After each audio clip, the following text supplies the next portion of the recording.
désormais sur la radio de l'Évangile, les cours bibliques par correspondance. Une émission de Médias Services Diffusion MSD tous les mardis de 9h30 à 10h.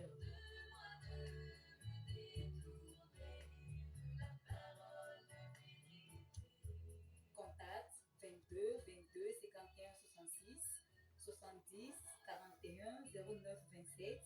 99 48 35 45. Email msdlomé2008@gmail.com. BP 254 vers Lomé.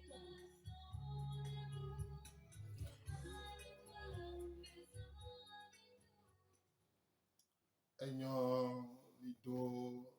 agbendina tojino lao afisiko le yole sebia benkola lido agbendina o bena maune yiro e maune do nusen wo sikene le senyanko ga wosiame alo ya kpomi le ejiji popo nkomo alo nono me tata bubo me la yewa ma osi wa tipo planigba la le yiro gbogbore le do nusen enyo mau amen vela nusekatato miso bubu kple dotore jino le gapopo sia le Yesu Kristo goko bena o gbogbo kokwe kene na o nyala me e amere senande gomela gbogbo kokwe pere amere nti gapopo sia me so kpakple amere dende gomna amere e na pere amere nti na donu se amere bena musike ya segbe la asode dawame miso mo adam de mo akple amesio kata le la dame de mo nti le troisi nonti eye mi le sela papa muso so de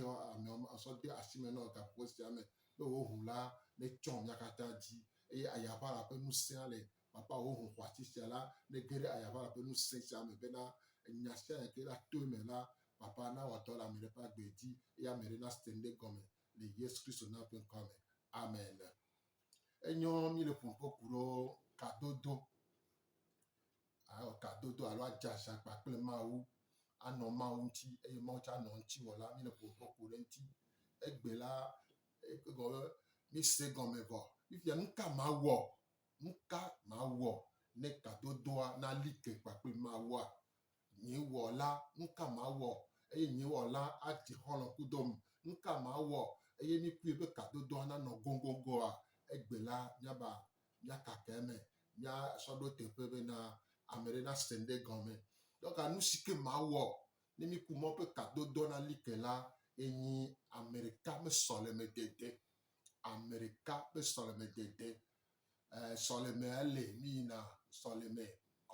kosira esbona mau egbela nyanye be na oreka be sole me dede a eni jijo na mau ela be oreka e ma o jesi la yingbaji mi sugbo la yingbaji vo ma o jesi ni vo oreka sikere le do tome alo le pom la oreka e ma o jesi enabe oreka me sole me dede a ye fana kona mau oreka me sole me dede enabe mo be dijele me eye musiko la pomona soigbola aswasiwo nkento ni amerika me sole me dede o amerika me sole me dede ni be na so gapopo de ka le kekiame asona mau aso gapopo de ka asona mau le kekiame eni sole me dede alo aso nkeke sia alo enkatema ta flache gapopo sia la aso da pareka eni gapopo hwasire eni gapopo enyo mi kuma udo be gapopo re ko la sene le tepe sia la mi ba yona be amerika me sole de adogo wo de ka adogo wo ma usike ngomro ko ka gbo be na dralo ne na dogo wo ma ula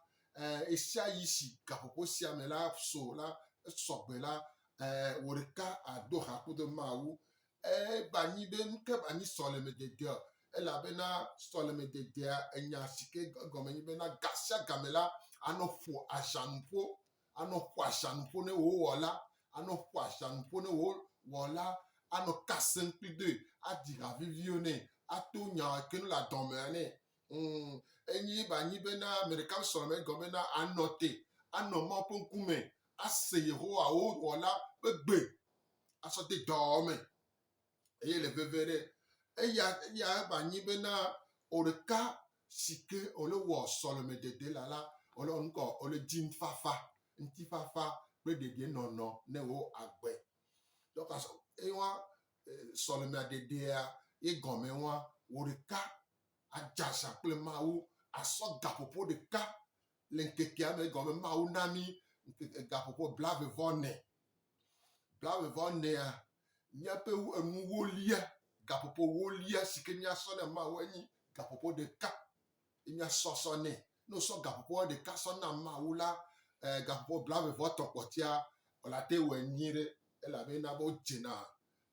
ame ɖeka be sɔleme dzedzea gɔme ŋdikɛyi fɔfɔsi me wodzena gɔme eye ne wodze gɔme la wòsɔ gaƒoƒo ɖeka sɔ na mawu eye gaƒoƒo blaeve-vɔ-tɔ̃ kpɔtia la meka ɖe edzi bena miku mawu miawɔ enyi ɖe nuke tona so ne mi o ne mi le wɔ gaƒoƒo ne mi le subɔ mawu alo nye ɖeka me subɔsubɔ la enu gbãtɔ si ke tona so ne mi enyi bena mi le wɔ nu si ke ŋuti me va anyigba dzi lo mi le wɔ nu si ke ŋuti me va anyigba dzi lo nu ka ŋuti me va kodzogbea lo me va kodzogbea be ma va kafu mawu me va kodzogbea be ma subɔ mawu me va kodzogbea ma lɔ mawu nu sia ŋuti ta ye mawu he mi va anyigba dzi ena etɔ gblɔ lɔlɔ me nya na mi be lɔ mi xɔ asi ɖe ƒe ŋkume megblɔ ne dzãta kple kpɔwo be lɔ o mía gbetɔ si ke wɔ le etɔ be lɔlɔnu me la egblɔ asanya ne mi bena ye lɔ mi kple lɔlɔ mavɔ la esia tsa míasɔ lɔlɔ sia sɔ nɛ la míasɔ lɔlɔ sia sɔ nɛ le nuka me subɔsubɔ kafukafu kple lɔlɔ si ke esɔ na mia ame sia ame kete le wɔ mawo ƒe dzidzi sia mawo ƒe nukpɔkpɔ desia enyi bena míasubɔ ye ame sia ame si ke ne te le wɔ nukpɔkpɔ desi sia na mawu la enu si evelia ke ne kpɔnɛ do na bena mawu ɖena eɖokui fiɔ nɛ mawu ƒona nuƒo nɛ nu si ke dza va wɔ le kodzogbea la mawu ɖenɛ sɔ fiɔ nɛ kristotɔ gbogbo lo lea wole kpo womeɖo taɖonu leke o wole kpo vɔa no te gogo mawua mawu ƒe taɖonu si ke ɖo le aƒe agbo dzia la vɛ me kpoe ela vɛ me kpoe kpɔ ɖe nu nye ŋutɔ si ke ne le ƒoƒo ne gaƒoƒo sia me wòle se ŋkɔ yi la esi ke me te gogo mawua susu ke ne nɔ tame na nye ŋutɔ ye me le xlɔna kitsikitsikitsi ma va nyi la wote va te gogo mawu la mawu ɖe nuwo gɔme sɔ fiɔm be nu si ke wòdze va nyi le anyigba dzia ya enyi bena anyi dɔgbede la wòla yi skul si ke woyɔna bena sɔ eɖo be dɔgbede la alo jeunesse en mission eye eƒo nuƒo eme kɔ paa bena dɔda si ke ne ƒo le anyigba dzia enyi be dɔgbede la vɔa ke ŋgbɔna nyi dɔgbede la wòla yi ɖe tutu ɖo le sɔyeviwo ƒe dɔgbede la si ke woyɔna le français bena jeunesse en mission nyawo tsã la mawu si ke ne yɔm ye ƒo nuƒoa la etu tutu ɖo me skulu fɛwo keke kaka ne gbe la esi ke me le me kpɔkplɔ te esi ke me bɔbɔnɔ eƒe akpɔkplɔ te eye si ke me eɖe sɔ fiɔ be nu si wòle va nyi le anyigba dzi ye me xɔ gbe se nɛ ye me le wɔe la ŋutifafa kple ɖeɖenɔnɔ la esu asinye kɔa ame sia ame ke ne te gogo mawu ɖena eɖokui sɔ fiɔ nɛ edɔ si ko dza va le anyigba dzia ela ɖe sɔ fiɔ eme la kɔ nɔ míaxalo míwɔ tame susuwo le sukulo gbagbagba zã be mi ne sukula míava zu nu ya leke míaxalo be míanyi ŋdzinya ŋgatuma ingénieur alo nu hamehame vɔa egbe la esi ke te gogo mawua eme kɔ ploploploploplo bena Emmanuel Awudza wòaya dɔgbede la yɔ le anyi eye ne be anyi dɔgbede la axɔ tutu ɖo le jeunesse en mission alo sɔyeviwo be dɔgbede la ye be d'accord me sɔgbe eka me sɔgbe kpoa efea ne tutu ɖo me fea keke la etso keke menɔ agoto dzi eka va dzo le agoto dzia mva yi lo Mali nyigba dzi enɔ Mali nyigba dzi trɔ gbɔ va nɔ ŋueƒe ke ŋgbe va trɔ gbɔ va lo ame la mawu tɔ ta mɔa ale gbegbe bena emɔa dzi kɔ tukara ke me lo fukpekpewo le mɔa dzi pɛpɛpɛ vɔ la esi ke mawu ŋutɔ ye yɔ o eƒe asi sese le dziwò la míasɔ yewo dɔgbede la xɔse ƒe gbagbe ye mi le nu sia nu si míawɔ la wofiɔ mi mawu ɖe zɔ míaƒe agbe bena míanɔ agbe le xɔse me ena bena mi le agbe le xɔse me enu etɔ̃lia si ke tona so ɖe me nyi bena mawu trɔna asi le míaƒe dewo ŋuti ame sia ke te gogo mawu le zã me yo le fɔfɔsi me lo wòle te gogo so eƒea be gɔmedzedze kaka be kɔ lo ƒea be nuwuwu la mawu la trɔ asi le nuwo kpɔkpɔwo ŋuti edewo la trɔ eye ne miakpɔ nenema miakpɔ le Galate ƒe agbalẽ etame 5 kpikpi blave vɔ verset blave etɔ̃ Yesu Kristo ƒe de la eye le Galate ƒe agbalẽ sia me ame sia ame ke ne te gogo mawu la mawu ƒe ŋusẽ mawu ƒe atsikpakpa mawu ƒe ɖoɖo gena dze ɖe ƒe agbe me ye mawu trɔna asi le ƒe dewo ŋuti edea ne le fitifiti tsã eye dea le bara la mikpɔe do dzesi do egbe abe kristotɔ gbogbo ɖewo lea woaƒe dea medɔ ame dzi o woaƒe dea medɔ ame dzi o ena be ame gbogbo ɖewo le egbea ekɔ kpɔna kristotɔ abe dea mede dzi nyɔ ɖo adzedada efiƒode ngalegede efififi enu gãgbãgbã zã la vɔ be nyi kristotɔ la eye nu siwo le ze la ƒe agbo me la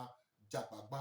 na wɔ ɖeka kpakple mawua le wò ɖeka be subɔsubɔ me la meka ɖe dzi bena míaha alo si ke ne le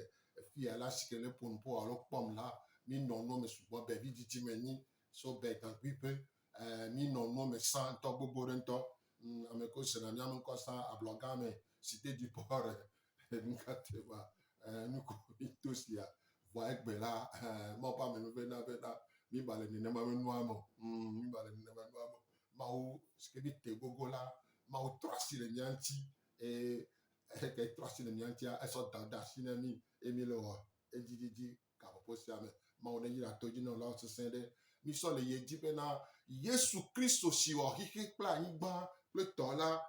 ye ŋutɔ wɔna sɔleme ame ɖeka mi sɔleme dedea míakpɔ Marko ƒe agbalẽ tagbã kpikpi blatɔ̃ vɔ atɔ̃ mahlẽ ase eye esi wòfɔ li la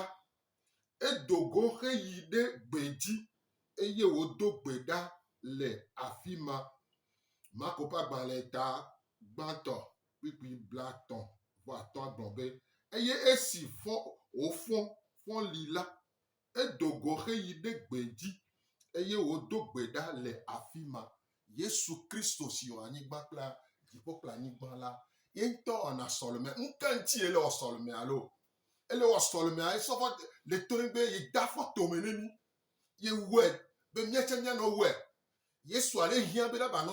ye ɖeka la wɔ sɔlemea ame ɖeka be sɔleme awo míawo ŋuti ye ɖe sɔ fiɔ bena yeanyi kpɔɖenu ne mi ya ɖe dzesi sia do go bena ne míatsɛ míafɔ la míafɔ fɔlia ela nyi zã gatɔ̃ alo zã gane zã gatɔ̃ la mba nyi fɔli o gatɔ̃ alo gane la enyi fɔli zã do xixia me fa miɔ tukala ɖeke mba nana anyi sugbɔm ŋuti ta Yesu ŋutɔ efɔna wɔna nenema be nu etona zã miakpɔ le Luka ƒe agbalẽ etame 5 kpikpi 12 wobe Yesu tsa tona zã eye le wòtrɔ me la Yesu ba dona gbe ɖa míakpɔ Mateo ƒe agbalẽ tame eta 14 kpikpi blave vɔ etɔ̃ Mateo ƒe agbalẽ ta 14 kpikpi blave vɔ etɔ̃ ne enuŋlɔti le asi ɔnɔ ŋlɔ nuwo da ɖe mi ma hlẽ egbea ma mi ma te hlẽ o ne mi ahlẽ kamea tsã ele lili mi kɔa Yesu ŋutɔ nɔna nu zɔ dona gbe ɖa Yesu ŋutɔ tona zã Yesu ŋutɔ dona gbe ɖa le zã titina eye Yesu ŋutɔ dona gbe ɖa eye wòle akpɔ be le ŋdike kpa dzia Yesu medona gbe klɔlɔlɔlɔ o wo xɔse la ɖe o xɔ dɔyɔyɔ kutɔ ŋke ŋuti o le zã fɔfɔli me la edo gbe ɖa eye mɔ gbɔgbɔ kɔkɔe do ŋusẽ le ge ɖe me eye ne kekea dzi la mɔba wɔna tukala kple gbedodo la gbogbo ɖeke gbɔ ye ŋkunu kple dzesiwo dzɔna o eye wo xɔse la ɖe o nyɔnu si ko le hu sisi ƒo eve la wobe wo xɔse la ɖe o amewo to nu me Yesu dagbe le wa ŋuti kɔa Yesu si ko xɔse aƒetɔ ƒe de la ne la yeƒe ŋusẽ ba le wɔ ebe dɔ te gogoe le wò ɖeka ƒe sɔleme dede kpakple mawu la akpɔ eƒe ganyenye eye fi kae míanɔ awɔ nenema me nuwo wò ɖeka ne wòdza xɔ sɔleme dede la dzi teƒe si ke ne fa miɔ teƒe si ke tukala ke mele o na wɔ dede la ga la te nɔ xɔwo me ate nɔ xɔ gã me ate nɔ asadzi ate nɔ xixe nu fi si ko la nɔ eye na vo ne na wɔe la ele veve ɖe ena be Mateo ƒe agbalẽ tame 5 kpikpi 10 ebe anɔ wo xɔ gã me eye na wɔ nenema me nu egɔme ehiã bena esia ya mi ɖo adze nkeke agɔme kple ŋkɔ míadze nkeke agɔme kple Amerika me sɔleme dede míakpɔ Salomon blanyi-vɔ-nyi kpukpui woene Salomon blanyi-vɔ-nyi kpukpui woene Salomon amatɔ̃ kpukpui enelia míadze nkeke agɔme kple Mawu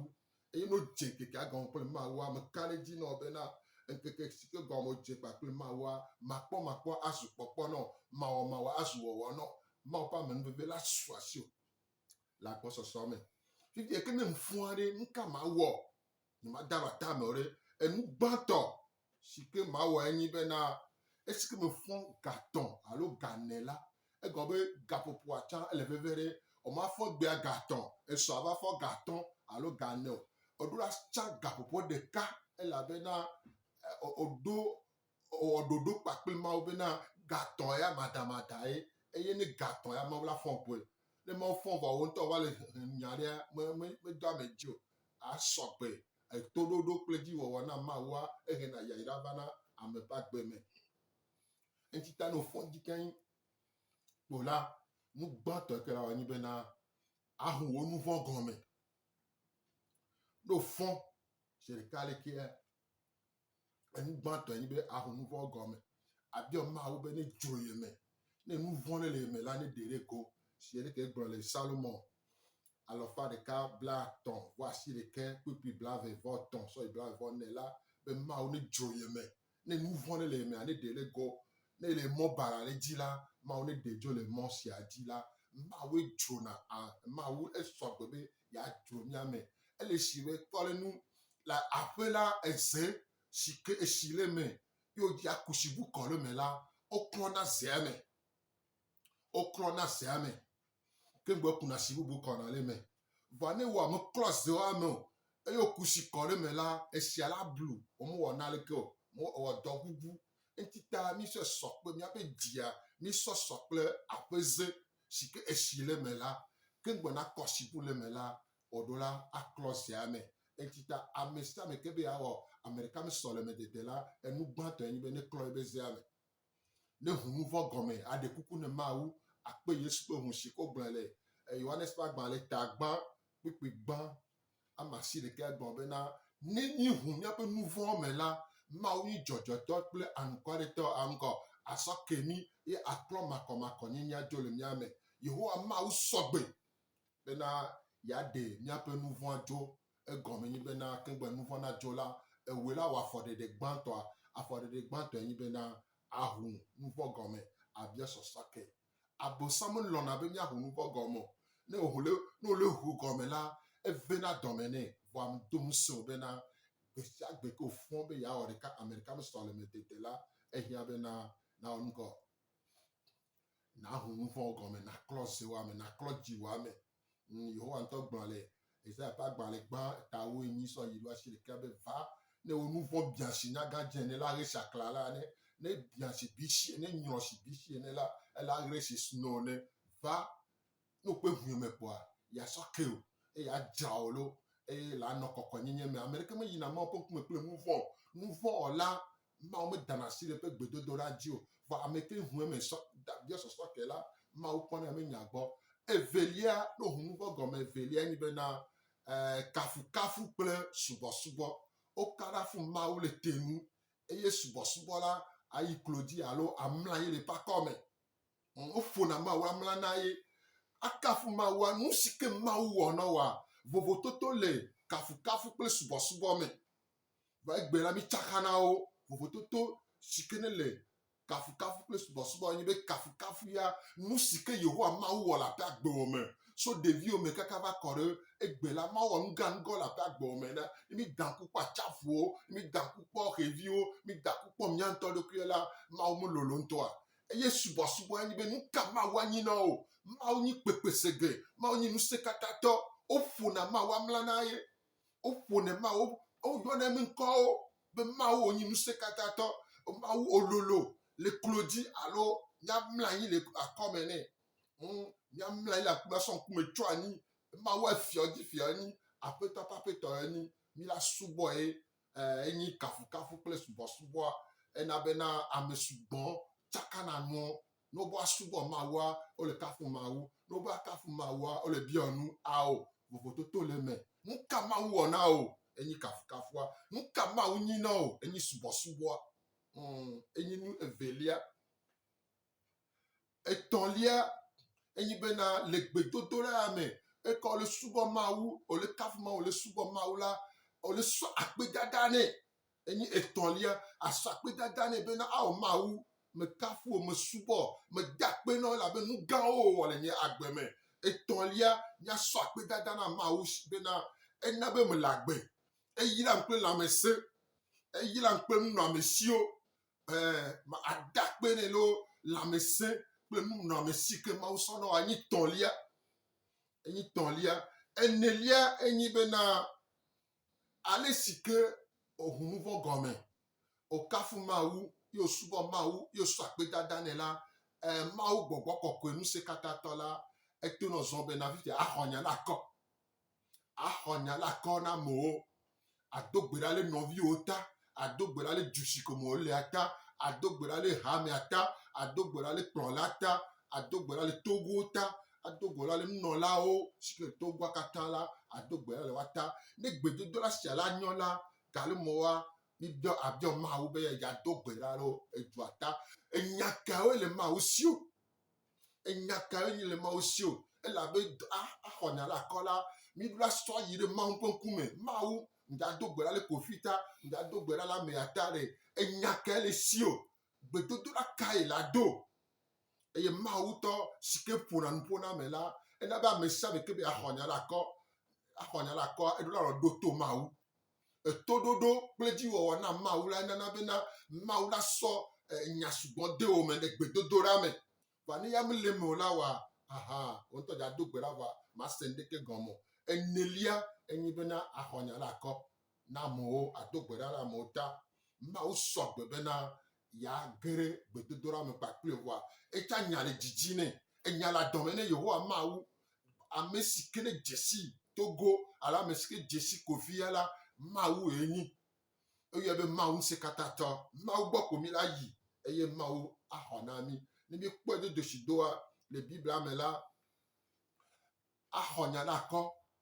aho mo pe nya la ko adogbera le watala mi apo de le nehia ba gba le gbanto eta gban so ile we de ka esike nehia sebena ye pe jua foto emo jola obe yere nya dikloji tinudo favina mawu dogbera eye mawu venu mawu le jibena ocha le ore kame solome de diare honya la kona merelo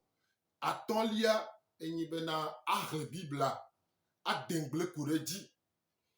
Salomo tagban pipi enelia ebe nyahle sample kele eye enusi komi le dila asunyasi ahlenya eye adengle kurentia enyi nunye na yehowa ma we nana bena wo susu la si eye abosoma bate sontisi awa gbebe na o bibla mahle ena bena amesuboti asi a o mbani o kene le dotom ka proposi amela mbani agbana o atonlia so bibla anohle no le hle ano doto musiko le hle ka kon doto le hle musiko le hle la gbukpi adela pompona o gbukpi adela demde gomeno eye fike de gomeno la dakpe ne mawu ne la ple le tame aple le tame so yedia adelia adogbera lo onto o kuhiota o kuhio musiko mo le tora adelia le tora bena dogbera le o kuhiota musiko mo le tora dogbera le ta kwa la kpo bena ma pa me mveve la asuota sio eye adrelia ni bena no dogbera o no keke vo pare do bineji tasi do pioli ma o enyata le ti la gbolo ma di la pompono ma di la demde gomeno ntita tasi do pioli to de ma be ma u me keto dare me kenyen ku dare musike enyasiko be agbona me gbela me le toji ne mo me gbona le tepe siowa ma dijiwa ela gbona le tepe bubu ole yasime yo ole sile palo me yo ole dunu yo ole vume yo ole dome yo ma o ba poto le pompo ne viao ena be yehowa ma unto gbon Yesu to gblɔ le pe nya me bena nye alevio sena nye gbe me dzesiwo wokplɔnam do alevio sena nye gbe me dzesiwo wokplɔm do Yohanes ƒe agbalẽ tame wo kpukpi blaeve-vɔ-adre ye ƒone ƒo nenema eye le Salomon blatɔ̃-vɔ-ve kpukpia me nya gbɔ bena Yehowa gblɔ be yeafiɔ nu wo yeaɖaɖam na wo Mawu sɔgbe be yeaƒo nuƒo na wo Mawu sɔgbe be yeaɖe nu ɖe gɔme na wo Mawu gbakpɔtɔ le ƒo nuƒo Mawu gbakpɔtɔ le ƒo nuƒo wo kristotɔ ko eva ve me bena ŋkpɔna Mawu be la te ƒo nuƒo oa Mawu menyi amuminɔ Mawu gbakpɔtɔ le ƒo nuƒo ne viawo eŋti ta ye ya sɔ aƒe bena míata asi Mawu ne ƒo nuƒo ne mí le ame ɖeka me sɔleme dede Mawu me ɖeka me sɔleme dedea me eye Mawu ƒo nuƒo ne nye ame se eme kɔ na yɔ nye ŋkɔ si ŋkɔ si ke tɔ ŋku nɔ ɖo na me be kɔmla la nenema me se wa kɔmla bɔbɔ na anyi enya le esi ya gblɔ na o Mawu be to me ƒu o Mawu ƒe asi me to le me o mía ŋutɔ enyi mɔxenu ne mía ɖokui Mawu gbakpɔtɔ le ƒo nuƒo Mawu gbakpɔtɔ le ƒo nuƒo Mawu dzina ha Mawu kpɔna dzidzɔ Mawua eɖo mí le ƒe lɔlɔ̃nu me mí ŋutɔ vo Mawu ƒona nuƒo Mawu sena nu ame si ke ne wɔ to aɖe eto me le sia ame ke ne wɔ nu aɖe enu me le si la ƒo nuƒoa ame si ke ne wɔ ŋkuvi aɖe ŋkuvi me le me le si anɔ kpɔmia míawoe te megbe míawo te hadzo le gbɔ ƒo ame le dzi nɔ bena to nɔ gbea bena ɖe si te kpla eye wo ɖeka me sɔleme dedea eya ɖe nu kakowo sɔ fiɔ Mawu la ɖe nu kakowo fiɔ le zã me Mawu la ɖe nu kakowo fiɔ le ŋkeke me Mawu la ɖe nuwo sɔ fiɔ le zã me ye wòle akpɔ teƒe Mawu ne do ŋusẽ Mawu ne ve nuwo enu siɔ la Mawu ne do ŋusẽ o ne nasɔ de dɔwɔ me ema dzidze oa nu si ke wòle kpɔmɔ na la asu wò tsã asi goŋgoŋgoŋ ɖe le Yesu Kristo Nazareth ƒe ŋkɔ me Mawu fofo si wɔ dziƒo kple anyigba la esi ke wose nya se gɔme la gbɔgbɔ kɔkɔetɔ ne kpe le ŋutiwò le Yesu Kristo ƒe ŋkɔ me Mawu ŋusẽkatãtɔ me da kpe na wo emusɔ to dzi nɔlawo ke wose nya sia la de asi me nɔ gaƒoƒo sia bena wo amenuve nena bena ame ɖeka be sɔleme dedea woaxɔe sesẽ ɖe woasɔ de dɔwɔ me ne yayra ƒe ŋugbe ko do na woa nasu wo asi eye woakpɔ wo gãnyenye le woaƒe agbe mɔ dzi katã Yehowa akpe na wo bena wòdze gɔme wòyi dzi eye le awu nu papa ɣeyiɣi si ke mí le sesẽ esesẽ ɣeyiɣia sesẽ papa kpe ɖe wa ŋuti bena woame sɔleme dede la ame ɖeka me sɔleme dede sia la nakpe le wa ŋuti nanya nɔ dzadzra ɖe wo me bena ne gbea va ɖe gbe la papa woanɔ wo tsã akɔ me akpe na wo le Yesu Kristo na ƒe ŋkɔ me amen